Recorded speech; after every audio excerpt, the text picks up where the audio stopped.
Hi மக்களே, வணக்கம். இன்னைக்கு இது ராஜ்மான்னு சொல்லுவாங்க இந்த பயிர். இதை வச்சு ஒரு பன்னீர் வச்சு ஒரு பட்டர் வச்சு ஒரு கிரேவி பண்ண போகிறேன். எப்படி பண்ணலான்னு பார்ப்போம். இது வீட்டிலே செஞ்ச பன்னீருங்க. பாருங்கள் எப்படி வந்திருக்குன்னு. ஒரு 100 கிராம் 1/2 லிட்டர் பாலில் நான் செஞ்சேன். 100 கிராம் எனக்கு கிடச்சிருக்கு. இந்த பன்னீர் 100 கிராமு. ராஜ்மா பயிர் நான் நைட்டே ஊற வச்சிட்டேன். இது ஒரு 100 கிராம் இருக்கும். அரை முடி தேங்காய், 3 தக்காளி, இஞ்சி பூண்டு பேஸ்ட்டு ஒரு 1.5 டீஸ்பூனு, இது பட்டரு, கார்ன்ஃப்ளவர் மாவு, கருவேப்பிலை, 3 பச்சை மிளகா, 2 வெங்காயம், இது மசாலாக்கள், தனியா பவுடர் 1 டீஸ்பூனு, கார மிளகாத்தூள் 1 டீஸ்பூனு, கரம் மசால் பவுடரு, மிளகு, சீரகம், சோம்பு 3த்தையும் பொடி பண்ணி வச்சுருக்கேன். இது தாளிக்கிறதுக்கு பட்டை, லவங்கம், ஏலக்காய். இது தேங்காவோடு அரைக்கிறதுக்கு 1 டீஸ்பூன் பொட்டுக்கடலை. நீங்கள் தேவைப்பட்டால் முந்திரி பருப்பு யூஸ் பண்ணுங்கள். கொத்தமல்லி தான். இவ்வளோ தான் தேவையான பொருள். இப்போ எப்படி செய்யலான்னு பார்ப்போம். முதல்ல ஒரு பேஷன் எடுத்துக்கலாங்க. அதில் இஞ்சி பூண்டு பேஸ்ட்டு ஒரு கொஞ்சமாக போட்டுப்போம். கொஞ்சமாக போட்டுக்கலாம். கார மிளகாத்தூள் ஒரு 1/2 டீஸ்பூன் அளவு, ஒரு சிட்டிகை கரம் மசால் பவுடரு, கார்ன்ஃப்ளவர் ஒரு 1.5 டீஸ்பூனு, இது மிளகு, சோம்பு, சீரகம் இது கொஞ்சம் போட்டுப்போம். கொஞ்சமாக உப்பு போட்டுக்கலாம். ஒரு பாதி எலுமிச்சம்பழம் பிழிஞ்சுப்போம். இதில் கொஞ்சமாக பிழிஞ்சா போதும். ஏன்னா நம்ம 100 கிராம் தான் செய்கிறோம். சும்மா ஒரு 5-6 சொட்டு இருந்தால் போதும். இப்போ இது எல்லாத்தையும் நல்லா கலக்கலாம். இது நல்லா கலக்கியாச்சுங்க. நான் மஞ்சள்தூள் காட்டல. கொஞ்சமாக ஒரு 1/2 டீஸ்பூன் மஞ்சள்தூள் போட்டுப்போம். ஏன்னா இந்த சிக்கன் மசாலாலாம் போட்டு கேசரி பவுடர்லாம் போடுவாங்க. அப்போ ஒரு கலர்ஃபுல்லாக இருக்கும். நம்ம இந்த மஞ்சள் கலரே யூஸ் பண்ணிக்கலாம். இப்போ இது இதில் போட்டுக்கலாம். பன்னீர் எடுத்து இது நல்லா கலக்கலாங்க. இப்போ நல்லா கலக்கியாச்சுங்க. எதுக்கு நான் இந்த மாதிரி பண்ணுறேன்னா, இது தனியாக நம்ம பொரிச்சு எடுத்துக்கலாம். இந்த மசாலா ஒரு 5 நிமிஷம் நல்லா ஊறிடுச்சு. ஊறின பிறகு பொரித்து தனியாக நம்ம எடுத்துப்போம். கிரேவி தனியாக பண்ணிக்கலாம். இப்போ எப்படி பொரிக்கலாம் பார்ப்போம் வாங்க. நம்ம ஒரு 100 கிராம் எண்ணெய் ஊற்றிடலாம். எண்ணெய் நல்லா காஞ்சிருச்சுங்க. இது ரொம்ப ரஃப்பாக வறுக்கணும்னு அவசியம் இல்லை. ஓரளவுக்கு பொரித்து இந்த மசாலா மட்டும் வந்தால் போதும். இது அழகாக 65 மாதிரி பொரித்து எடுத்துக்கலாம். 2 ஷிஃப்டாக போட்டுப்போம். பொரிட்டோம் நல்லா. அது பொரியறதுக்குள்ளே தேங்காய் அதில் போட்டுக்கலாம். தேங்காய், இந்த மிளகு, சீரகம், சோம்பு, பொட்டுக்கடலை, ஒரே ஒரு பச்சை மிளகா, இது எல்லாத்தையும் போட்டு நல்லா பேஸ்ட்டாக அரைச்சிட்டு வந்துடலாம். இது நல்லா பொரிஞ்சிருச்சுங்க. அவ்வளோதான். ரொம்ப இதில் வேகிறதுக்கு ஒன்றும் இல்லை. இது பால் பன்னீர் தான். இது பாருங்க தனியாக இருக்குது பார்த்தீங்களா. எண்ணெயில் கொஞ்சம் கூட மசாலா புரியவே இல்லை பார்த்தீங்களா.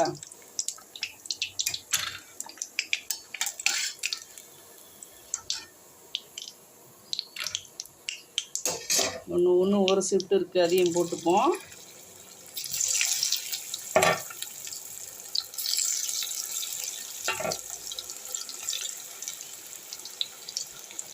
தேங்காய் நல்லா அரைச்சிட்டேங்க. இப்போ இது ஒரு வாரமாக இருக்கட்டும். லாஸ்ட்டில் தான் ஊற்ற போகிறோம்.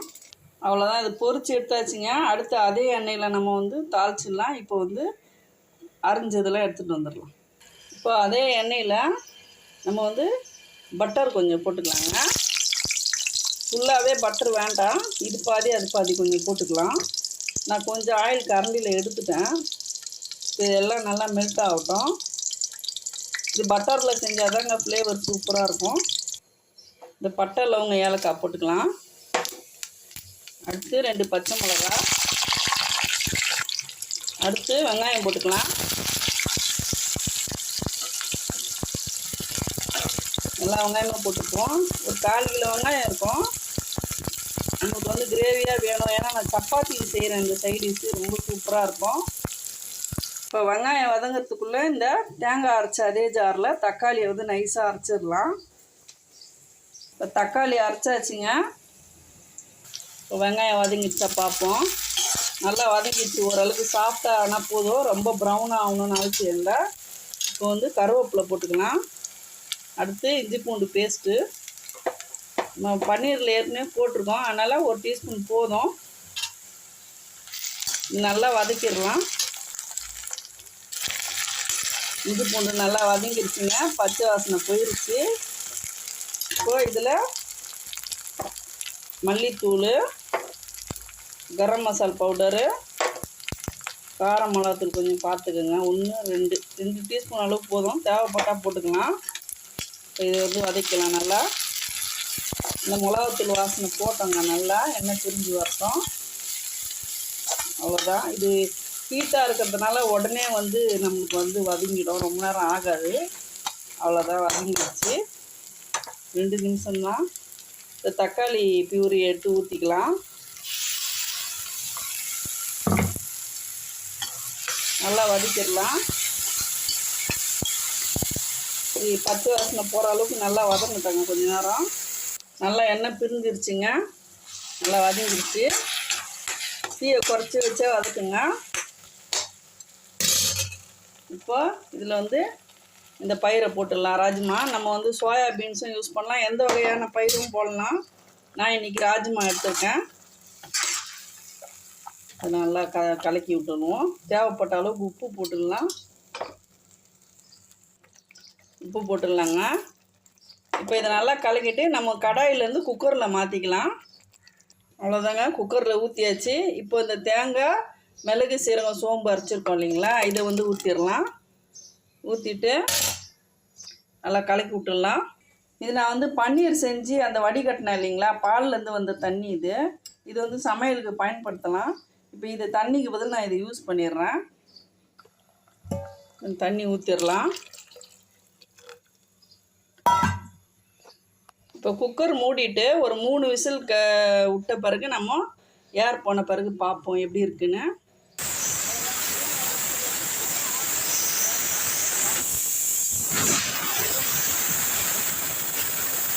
இப்போ ஏர் ஃபுல்லாக இறங்கின பிறகு நான் திறந்து காட்டுறேன், வெந்துருச்சான்னு பார்ப்போம். அவ்வளோதாங்க, ஏர் போயிடுச்சா பார்ப்போம். இப்போ திறந்து பார்த்துடலாம்.